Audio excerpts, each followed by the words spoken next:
Tom Tass for the BORDERPOL Journal for October the 18th, 2024 edition. Bob and I will join you momentarily. I'm currently out here at the beach enjoying a great day. It's a beautiful October sunny and warm day. Quick reminder that our broadcast is done for you and it is supported by you. So please don't forget to hit the like button. If you enjoyed today's broadcast, tell your friends to subscribe to the BORDERPOL Journal. And if you can, and you have the means, why not buy us a coffee so we can stay on the air? You can get in touch with us at any time by email by writing to the BORDERPOL at borderpol.org. So borderpol at borderpol.org, and we will get back to you.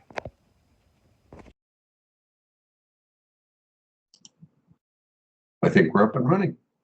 We are. Just as we pushed the button, you said, let's call this the Fix the Problems of the World edition. At least from two old guys talking over the internet anyway.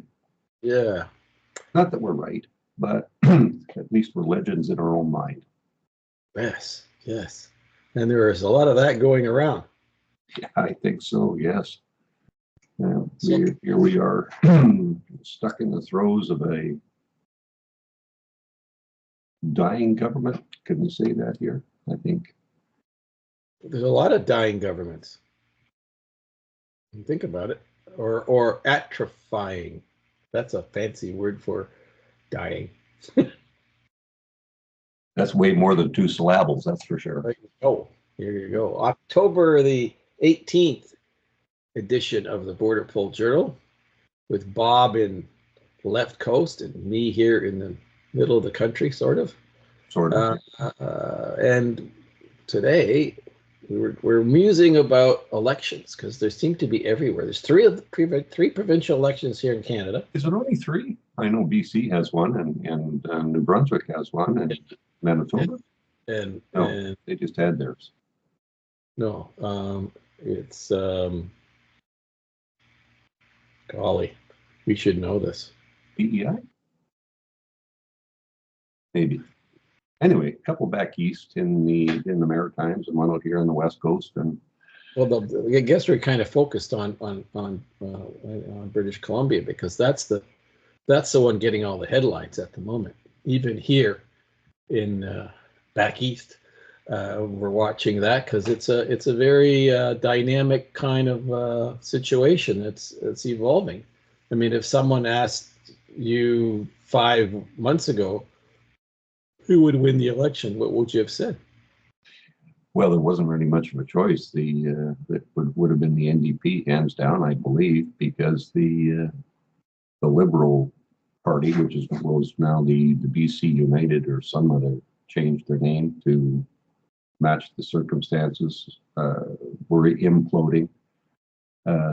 And the Conservative Party, which hadn't been around since 1928 or something, almost 100 years ago, they ran a couple of candidates and yeah, they obviously didn't do very well because their war budget is depleted, I think. So yeah, it would have been a hands down NDP win, as I like to say out here in particular, the Niche Dictatorship Act. They're certainly not new, they're certainly not democratic, and the only party they understand is how to have fun with public money. But you clearly find them not to your liking.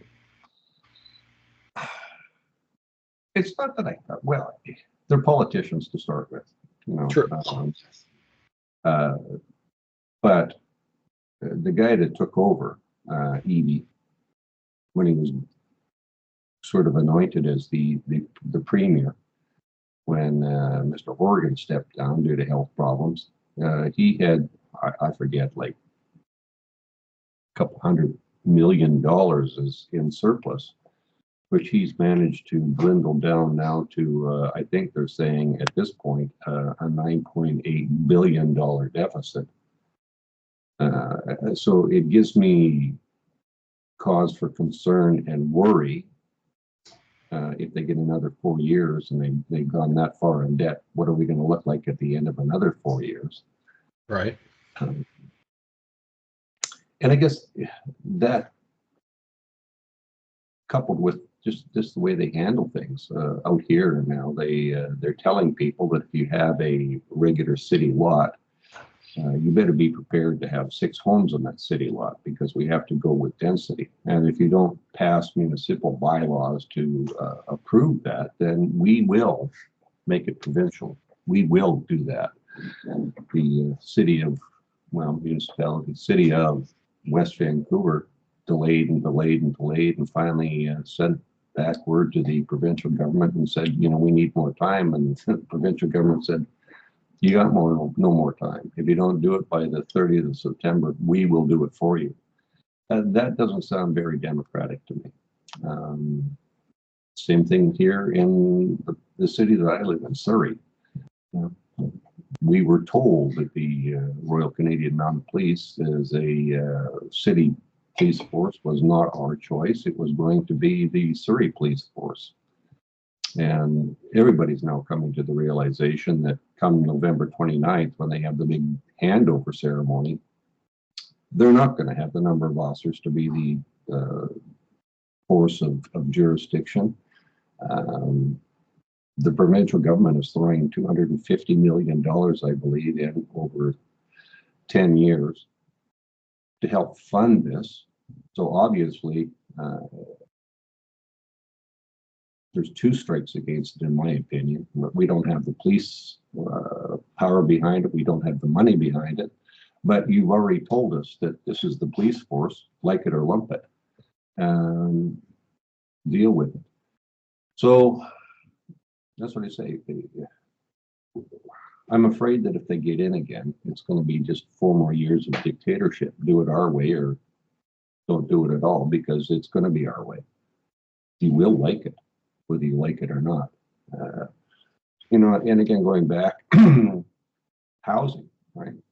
Yeah, there's a lot of red tape. There's a lot of this. There's a lot of that. But of course, the NDP party out here says, well, we have 4 or 5 cookie cutter homes that if you build, there will be less red tape. Which smacks to me of the Eastern European thing, where you go down and everybody's living in a square concrete block, and Yep. I don't know. It's a strange world. Do you think that the BC situation, as you head to the final days of the election, does it portend in any way to the national picture? Because you have incumbent government, which is apparently, according to the polls, falling apart. And when you say the opposition party, a coalition of conservatives, which haven't been in power since 1928, is that something that portends to the rest of the country, which has a federal government which is equally disliked by many as a number of people in BC dislike their provincial government? I guess the only parallel that I could draw with that would be that the NDP here is kind of like the federal government, and spend money and run up deficits and, la-di-da-di-da. We'll worry about paying it off down the road sometime, probably long after we're all dead and gone, and our kids are dead and gone, and our grandkids are dead and gone, and perhaps even when our great-great-grandkids are dead and gone. But the conservative guy out here is almost much like the conservative federally, in that he's talking common sense. We can't continue to spend money that we don't have. We have to look at this. We have to make choices. Will that be enough to swing? And I forget. I always bring this up, but I forget the politician man, Britain, who said, we've made a grave mistake. We've allowed the great unwashed masses the opportunity to vote. And I think people out here don't do their due diligence. vote with emotion. They vote with what happens to be popular on social media. They listen to something and it sounds reasonable, so they'll grab that and take it as a lifeline, but they won't do the research to figure out whether it's right or wrong. I think we mentioned that a couple of episodes ago where, get out and vote, absolutely. And I don't care whether you're a Republican, a Democrat, a liberal, a conservative, an NDP, or whatever you happen to be. But don't get locked into that. Get out and look at both sides of the coin and make a rational decision, not a heartfelt decision. And the politics is partly drama and showmanship, and clever, especially today with the internet and social media. What sticks in people's mind is the funny or the outlandish thing that is played over and over again on the internet. On the other hand, I'm not sure how many people who watch those things and actually go and vote. To your point earlier. Well, yeah, that's true. But does that manifest itself in voting? I mean, you were saying in pre-production that you're inundated right now with advertising, obviously by the incumbent party. For the most part, it seems to have the money to do this. Mm-hmm. And you said you're tired of seeing it. Okay, but does that really have an impact? Because the polls appear to point to loss for them, in spite of the fact they're flooding the zone with this advertising. It's hard to say. Polls don't really mean anything until 8 p.m. on the day that the voting ends. But you sit back and you have to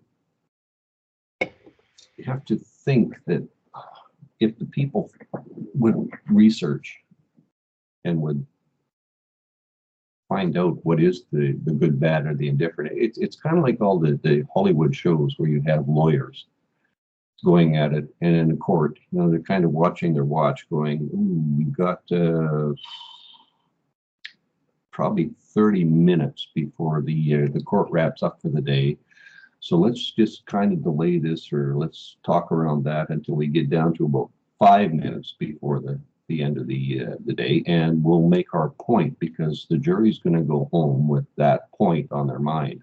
Yes. So I think a lot of what's going on is the people who run these political things are doing the same thing. Let's hammer this, let's hammer that, let's kind of pull around, but it's really not going to be until, well, today, I guess, in particular, because they can't do any more politicking tomorrow when the last day of voting goes on, I believe. So let's try and get our points out by 4 o'clock on a Friday, so they can vote on a Saturday and find out on Monday that they've made a huge mistake. Well, Canadians and even Americans will know that our illustrious Prime Minister is having a tough time convincing people that he should stay in power. His own party. His own party is in open rebellion.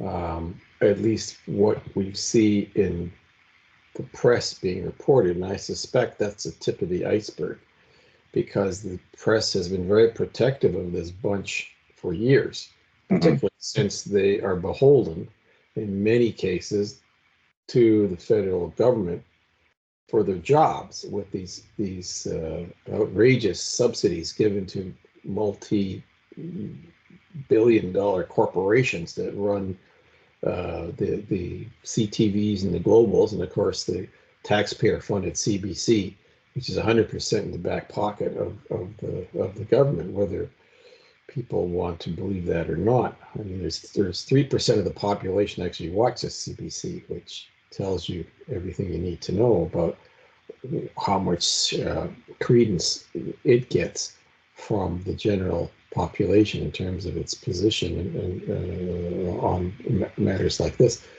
but the drama that played out in the last 2 days in Ottawa, where the Prime Minister was being grilled about his knowledge of traitors, for example, within the House of Commons. He keeps banding about that there are 11 persons who are of interest to the security services and blah, blah, blah. And then yesterday he decided to make that a political statement, where he suggested that they're all conservatives, very close to being all conservatives. Curious, if they really were conservatives, they would have leaked the names out, because that's what they do. So the fact that he's flailing, throwing whatever he can at the wall and see what sticks, whilst his own team is going, yeah, we're not going to be around for the next election, thank you very much, tells you everything you need to know. Mhm.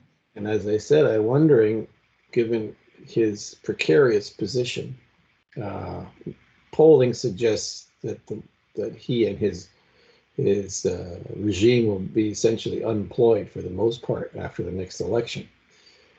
But I wonder if he's waiting to see what happens out in British Columbia, where the same sort of sentiment about the years of mismanagement seems to be percolating over the top a little bit, and maybe he's going to take his cue from what happens there. Maybe. Yeah. That's how I was asking you what parallels there might be. Obviously, the cost of living, the crime on the streets, the whole business, the carbon tax, and the combination, and we've talked about this before, of the incompetence of the bureaucracy, which is driven by incompetent politicians. And this, what a twosome here, it's just becoming outrageous. I can give you a very poignant example of the incompetence of bureaucracies. A person I know, I'll have to couch this in a little bit of a sort of masking who this person is, has been asked to do payments on back taxes by the Canadian Revenue Agency. For Americans, that's like the IRS. And specific instructions have been provided by the CRA to this person. These instructions require the individual to go in person to a bank to pay each month what they owe until it's paid off. Problem is that the CRA, for the last number of months, has been writing to this person saying that you are not paying the outstanding amount you owe the government, which of course is incorrect, because the bank statements show that they've been paid in. Every time a call is made to the CRA to say, I don't know what you're talking about, this is being paid, here is the receipt from the bank. The bank took the money and it went into the CRA account. They talk to a different person who says, that's not how we do things. This rule is not the right rule. No, we have no record. Well, where did the money go? We don't know where that. We'll have to talk to a supervisor. And this is happens because you got someone in their pajamas sitting at home in their damn apartment, in their basement, whatever, pretending to be a servant of the people on tax matters, and they cannot have the same story. You talk to the different person every time, because they're all just linked together by their damn phones or their computers. They aren't in the same building. They can't even, there's no way they can discuss a case collectively, eye to eye, face to face, even with the person concerned. And you're getting the total numbskulls who cannot give a straight answer. So in the meantime, this person has lost all confidence whatsoever in, and we're talking thousands of dollars here that are being paid out, and the actual department of the government responsible doesn't know where the money is. Now, it doesn't surprise me that when we talk to the people who, or whether we watch this shenanigans unfold in various scandals that this government has been involved in, where they can't find paltry sums like $400 million for this science technology debacle, or the 200 some million that they couldn't find for ArriveCan, which I still think should bring down the damn government.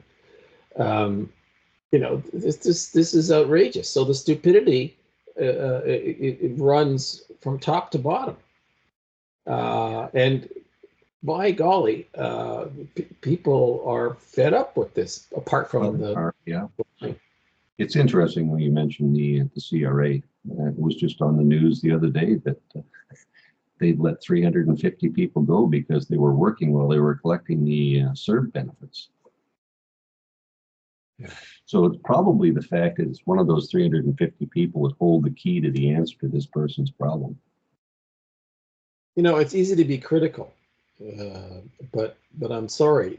There are a number of actual cases of people who I know who are completely frustrated by the service on various levels provided by the federal government to them.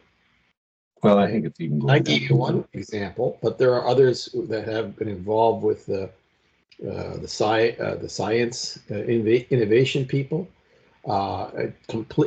They've talked to folks that don't know what the hell they're talking about, and they're supposed to be promoting Canada.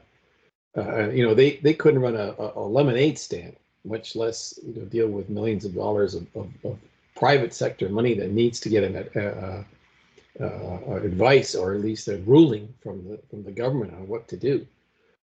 They spend time worrying about whether the closure on a bag of bread is made of cardboard or plastic. That they have time for, but they don't seem to have time for the bigger issues that ordinary people have face to face. And when you're talking about a correspondence with the federal government, the department, they're talking 6 to 8 weeks before they get back to you. Excuse me? What do you mean 6 to 8 weeks to get back at? What's all this computerization for then? Yeah. Well, I guess I have to work different. Again, we can be critical of the federal government, but I think here in Canada in particular, it goes down one more level. I don't think that the provincial governments are any better than our federal counterparts. Yeah, I know. It's just... and going back federally for a minute, the fiasco that's going on between our country and the country of India.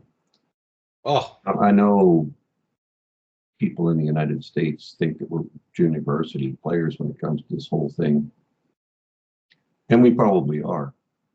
But I saw something on the news the other night, which was just a little flyby thing, and the Indian government has said something, and I forget the number, but it seemed to be a huge number that we have put forward 67 people, I think it was, of whom we are requesting in an extradition from Canada on. Now,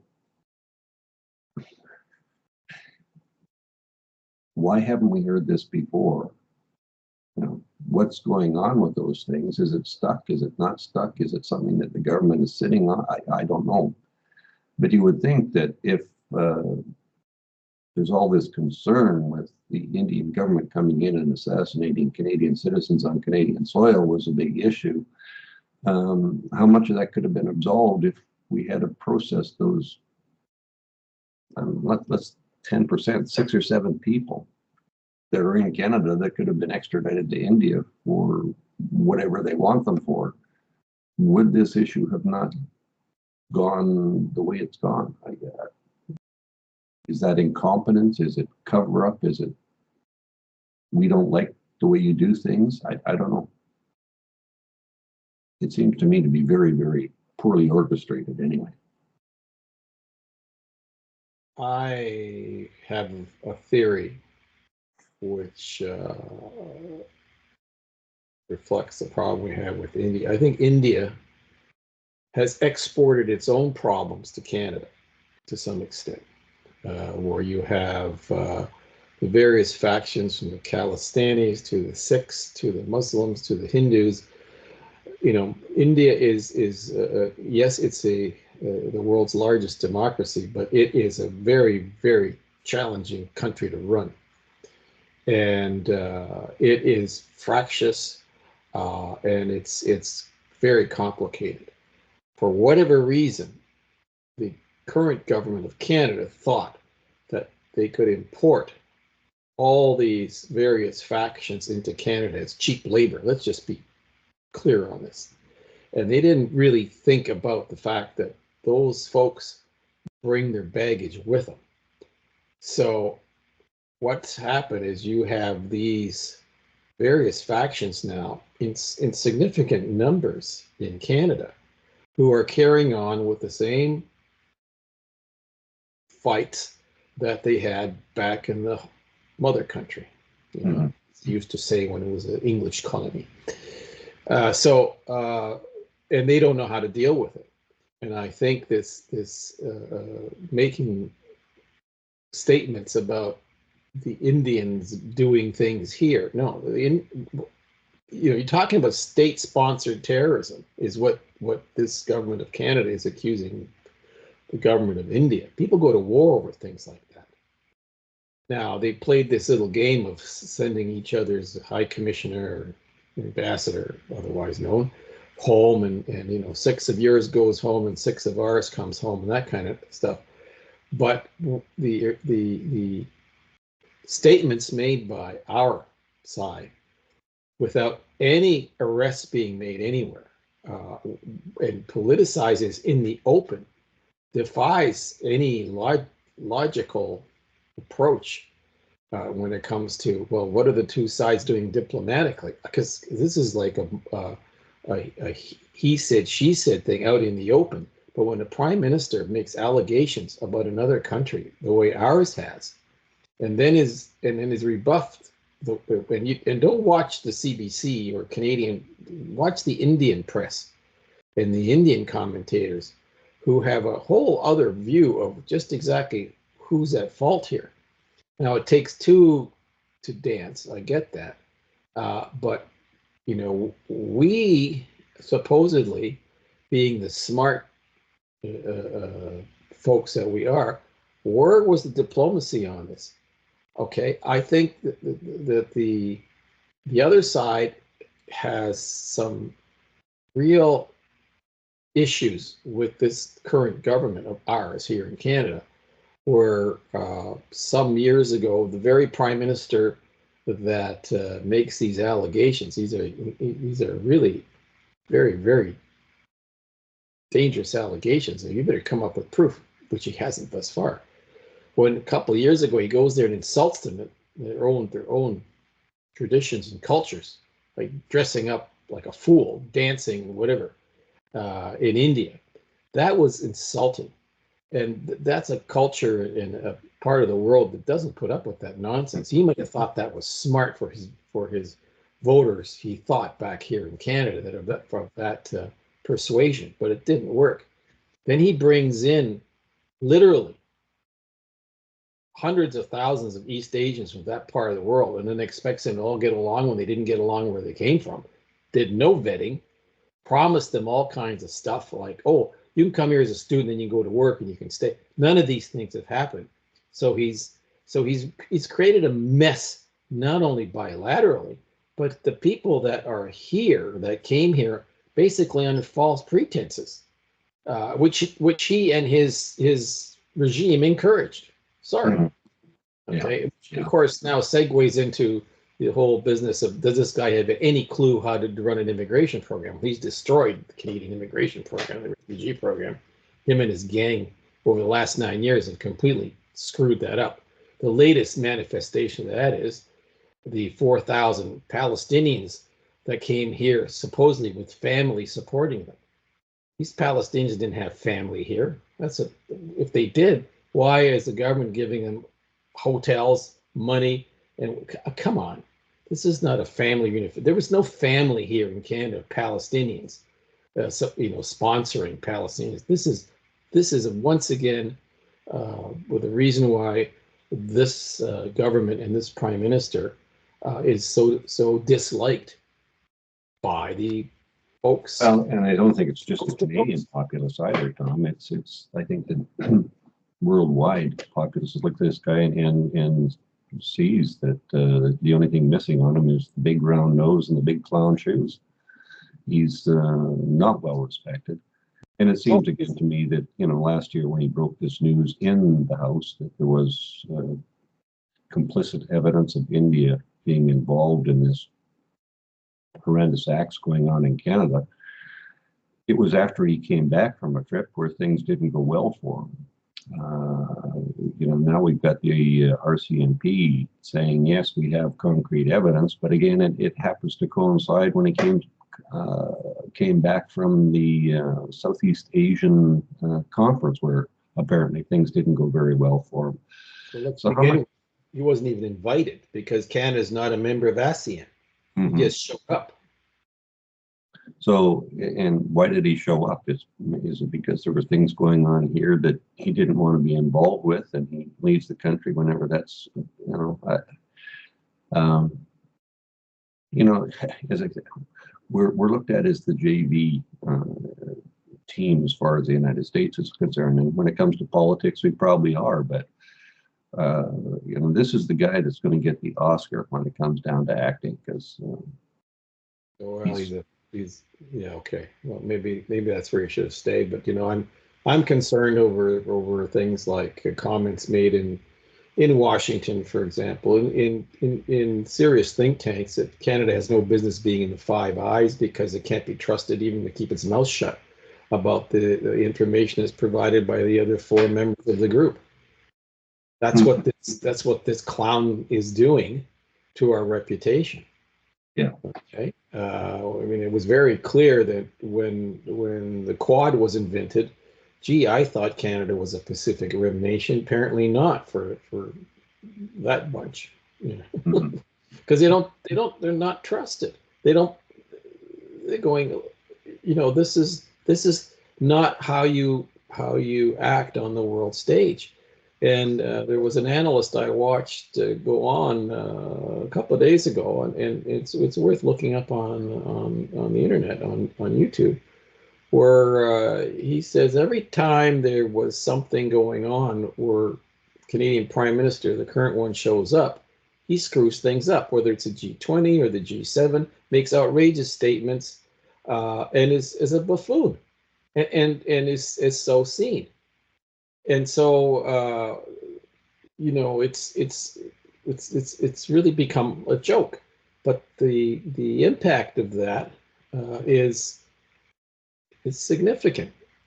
When this guy is sent home, wherever that will be, after the next election, I got to tell you that the new guy is going to be pulling his hair out, because to rebuild what this regime done in 9 years, I have to just remember we're trying to, clearly we're not, at least I'm not a supporter of this character, because it's just time for him to go. Okay. And quietly and just close the door and first of all, he's not done any favors for his party, which will take years to rebuild, because a democracy has to have parties. But this guy has single-handedly blown up the party of Laurier, of Pearson, of even his old man. Okay, so he's a shameful figure for the Liberal Party of Canada. Sorry. Well, they brought that on themselves by grabbing onto them and grasping at straws. Anyway, in my opinion, but yeah, whatever. But I mean, this is not the party of middle of the road liberalism, if you will. Okay, any more than others who worry about what the conservatives are. They're all far right. They're not far right. The problem is that these guys have made the center so far over the left that if you push anything towards the center, that makes it to the right, because it's just, but, point being that the situation that this country's in at the moment is frankly depressing for many Canadians, because there's no sort of adult in the room at the moment. I mean, there's one or two that suggest they are, but they're not in power. And even when they do come into power, it's going to be hard times. I mean, people have no idea just how tough it will be. Can you imagine the hundreds of thousands of Canadians that get this stupid carbon rebate thing? They think that's additional income. And when that gets pulled out from under them, that's another couple $100 they won't be getting out of the clear blue sky. And they'll see that as, wait a minute, they took this away from me. Wait, they took it out of your pocket in the first place. Yeah. And they conned you for the last, this has been a con job from the get-go. So you can imagine the hostility that some of these folks are going to suddenly, get all worked up at this. The new government took away our carbon rebate thing. Yeah. Take anything away. If they cancel the carbon tax, then you won't have to pay that, and maybe things won't be as expensive. Yeah, but I'm just saying, you have that. You're going to have people who will be complaining because, especially those who, sadly, and I have some sympathy because both you and I work for the government. There's going to be a whole lot of people in the government that are going to be shown the door because they were superfluous in the beginning to begin with. The 60, 70,000 additional people that were hired in the last couple of years to do what? We don't know because they're all sitting at home in their pajamas, not being able to give you a straight answer or anything. Sorry to be, I'm a little, dramatic with that, but it just gets people nuts. There's the JV stuff has to stop. We have to go back and start acting like adults. And we have to go back and look at things like the real world around us because it's changing. And these goofballs don't understand that the world is dramatically changed. We have to compete with these people. We're going to have to compete with a United States that's going to be completely isolationist, regardless who comes in. Trump more so than Harris. And it's going to be tough sledding for us to sell stuff in the U.S. When they go protectionist. And the same thing with the rest of the world where you got the global South that's building its reserves based on gold, and the American dollar isn't going to be worth anything in terms of international. We're going to have to deal with that. We're going to have to deal with the 2 or 3 wars that are ongoing that have to be resolved here that we managed to stick our nose into and spend billions on. Meanwhile, we have a military that has used equipment that nobody wants. There's so much that has to be done, and it'll be very hard for a lot of people. And then I think about what are you going to do with the 1.5 million folks that this regime brought in, who are really unskilled for the most part. I mean, they really are. They brought them in as cheap labor. And now, what do you do with them? You don't send 1.5 million people home. You got to integrate them. You're going to have to, whether you like it or not, you're going to have to find out how these folks are going to fit into the reality.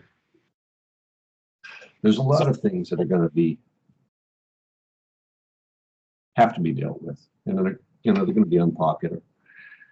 It reminds me of I had coffee with some old workmates. In one of the departments that I worked with in my illustrious career. And they were talking about this getting back to working downtown. And the other side of that coin is that the government, in its infinite wisdom, is selling off government property. Yes. So one of the individuals said, getting back and actually working downtown is going to be next to impossible. Just in the IT section alone, there was, I think they said, 200 people in the province that are the IT related for the government, making things run. But if they had to come back to work in the office 5 days a week,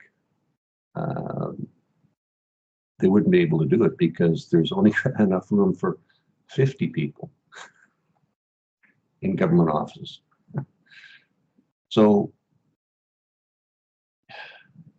it's going to be a challenge to get people back to work, to do the work where they're supposed to be doing, so that they can as you mentioned before, talk together and figure things out and have meetings and whatever governments do.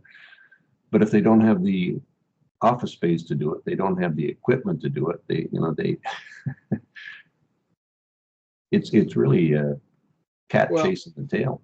Yeah, imagine if professional sports was run by the government, okay, and and two football teams would be playing each other, but one group will be off in another city, playing in another stadium, and they were, or only two players were playing each other in another location, and then they would then go on Zoom and show each other the plays and decide what the score was going to be.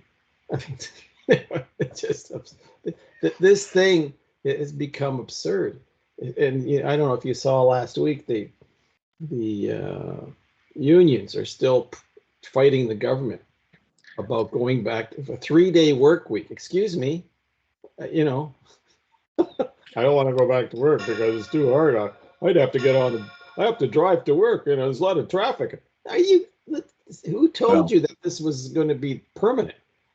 And again, it's the stupidity and the moronic approach to this whole thing.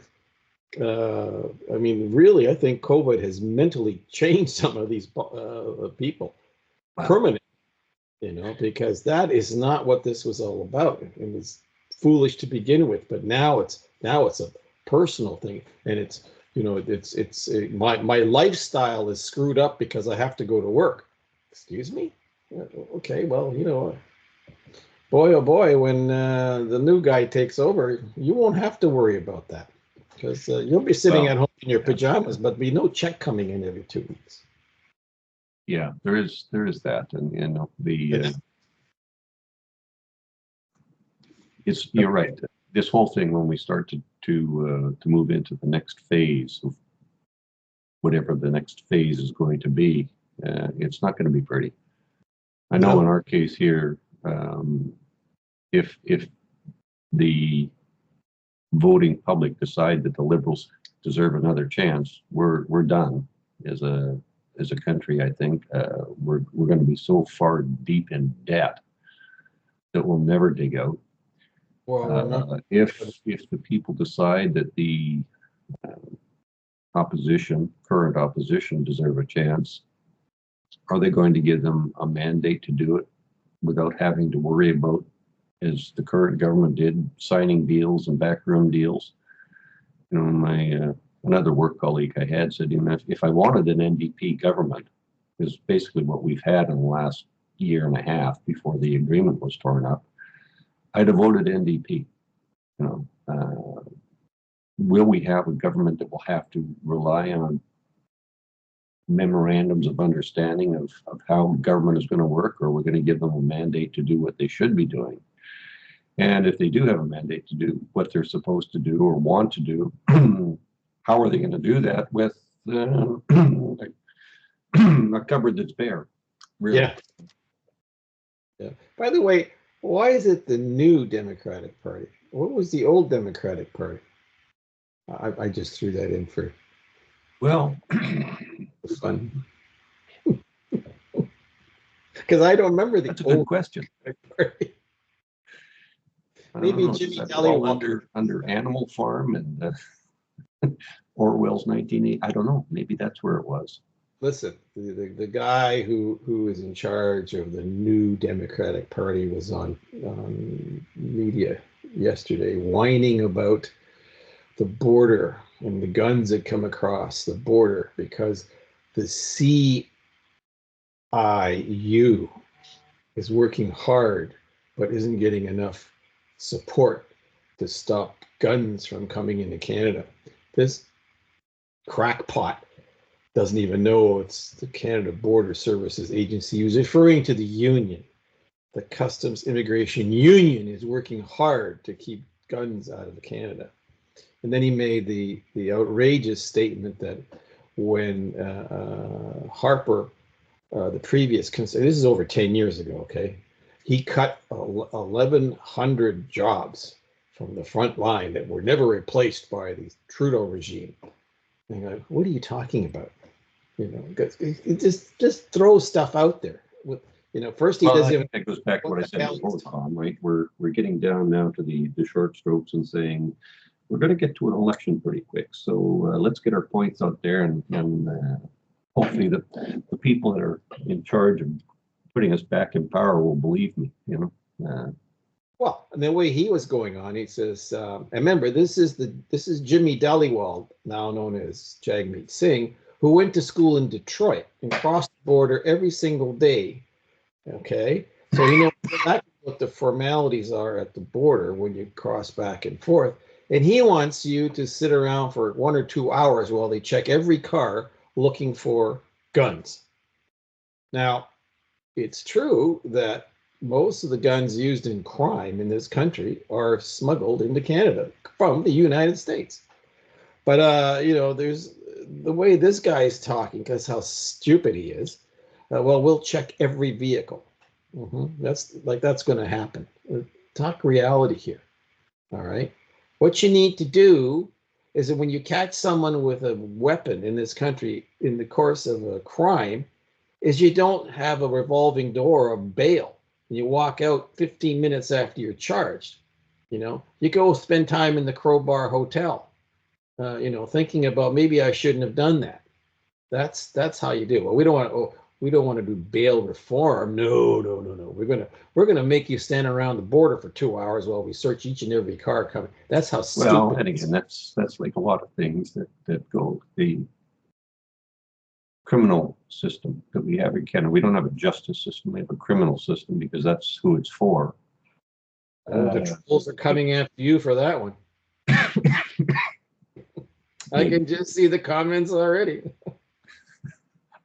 Well, it's like when people go on strike, it's supposed to be affecting or effecting the business people, and it doesn't. It affects you and me and every other John Q citizen around. You know, if we can't get our toilet paper, you know, whatever it is, it affects us. It doesn't really affect the bottom line of the people that are making the toilet paper because they're still making it. So, yeah, the criminal system that we have here in Canada, and I guess to a certain extent in the United States, you have people that are doing things because there's no consequence to their actions. Yeah, logical consequences. Right? Yeah. Anyway, look, this is where ordinary folks like you and I talking over the fence here, just saying what is the problem here? I mean, the solutions are as obvious as the nose on your face, and yet we have all this double talk and hypocrisy and complete nincompoops making up stories, who are in charge of these various departments and passing rules and regulations and legislation that does nothing to improve the quality of life. This does nothing to make streets safer, and it is contrary to every common sense thing that the average person, you know, figures is you know, how you go about in life. You know, things aren't free. There's no such thing as free. You have to work for what you get. You have to take responsibility for your actions. I mean, we could go on a long time with that. We're going philosophical, but I think this is the frustration that a lot of people are feeling today on so many levels. mm-hmm. And we seem to talk about this a lot in our podcast, but that this is the underlying thing. Like, what? How did we get here? How did we allow ourselves to become so stupid and so pliable to these manipulators who do this to us? That's what's happened, I guess. And old guys like us are saying, look, we've seen this movie has been on for a while, and it's time to have a new one made, because this one is not a seller anymore. Well, again, we'll find out, I guess, when our polls close tomorrow, and because apparently it's all now done with the electronic thing, so your ballot's scanned right away, and they'll know within half an hour of who the winners are or aren't.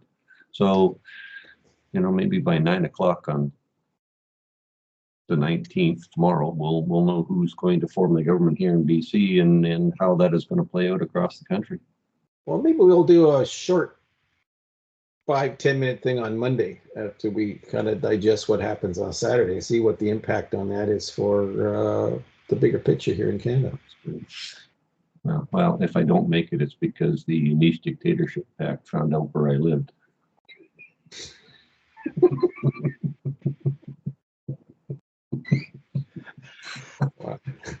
Well, yeah. Okay. Well, meanwhile, find out what the niche dictatorship, what the old Democratic Party was. Just. I wonder if that, yeah, maybe we should get some AI on that and see if we can figure out where it went to. Maybe they know. All right. Well, we went 50 minutes.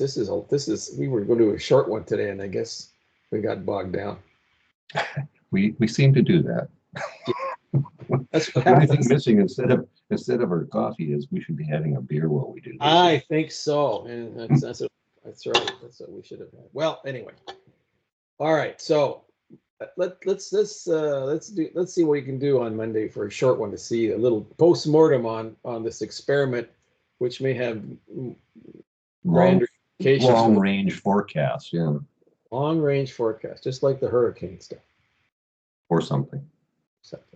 All right. Have a good weekend. And you too. And we'll reconvene for a short one on Monday. Sounds good to me. Okay. Adios. Talk to you soon. Okay.